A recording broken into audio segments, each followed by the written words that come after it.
This is Oz for One. This is a 1v1 Revolver versus M4 match, me using the revolver. And right now, I'm waiting for my opponent to give the go signal, so I'll describe the field. What I'm looking at right there is a couple falling down barns and some weeds. There's the main barn right in front of me. It's empty. There's a lot of stalls with an open middle. And to the right, you can see a long strip of barns, which is what I refer to as the workshop. Now, I am using a revolver in this match, which would make some people say, why? Why would you do that? Because my opponent has a automatic rifle. It's a very nice gun, but so is my revolver. It's a great weapon. It's just, you know, using a sidearm is not always a practical choice. In fact, it's almost never a practical choice.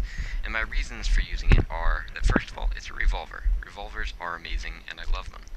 That is my main reason. But I can also justify it with a few practical ones. The first one being that, especially this terrain right here, you can see there's lots of stalls with little gaps I can jump through. When you're holding a rifle, it doesn't look it in the video, but it's very difficult to do. And having just a one-handed weapon along with a holster on my side makes it really easy to just jump around and get places much faster than someone with a rifle would expect you to do it.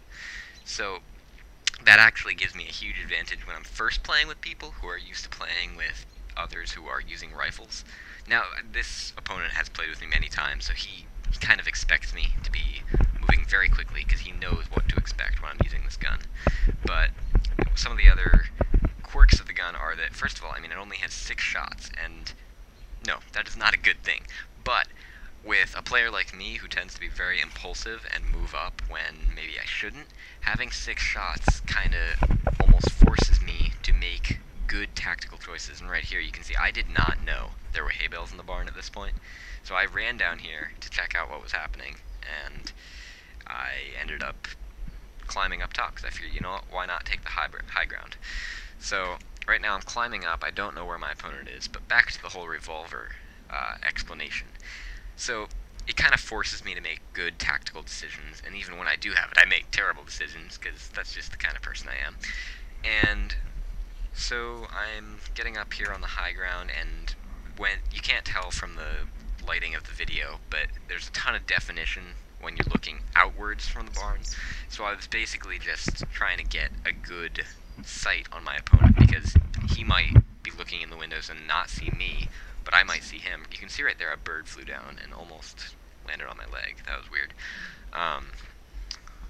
So I'm just looking around right now, trying to figure out where he is, because it's a very small play area, and I was honestly surprised I hadn't seen him yet at this point.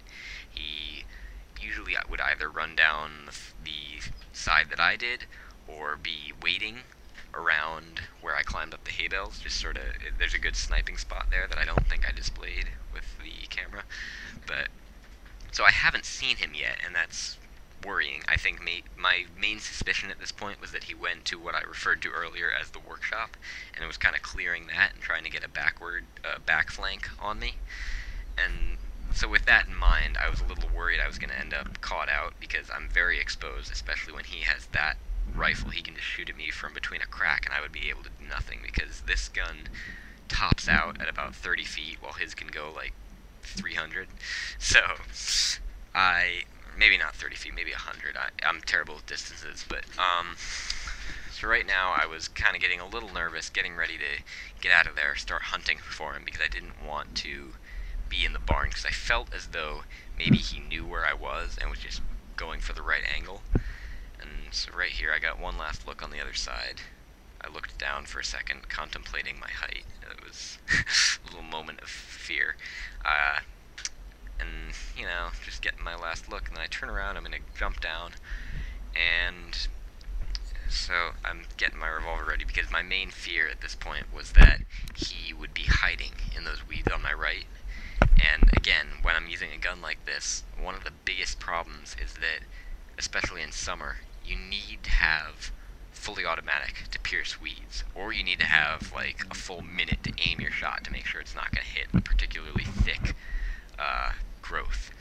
So that was my main concern, was that he might be hiding in those brambles, but he wasn't. So now I kind of came through here because I figured it was almost such a bad spot to be that he might not notice me there if he was in the barn. And I got distracted now because there was a board there with nails sticking out. Didn't want to step on it, didn't want anyone else to step on it, so I stuck it up there. Fortunately, he was not actually near me at the time, so I ended up safe. And now I was acting on my suspicion that he was in the workshop because I couldn't think of anywhere else he would be, and if he was in the barn, then I needed to get out of there because he had the advantage at that point.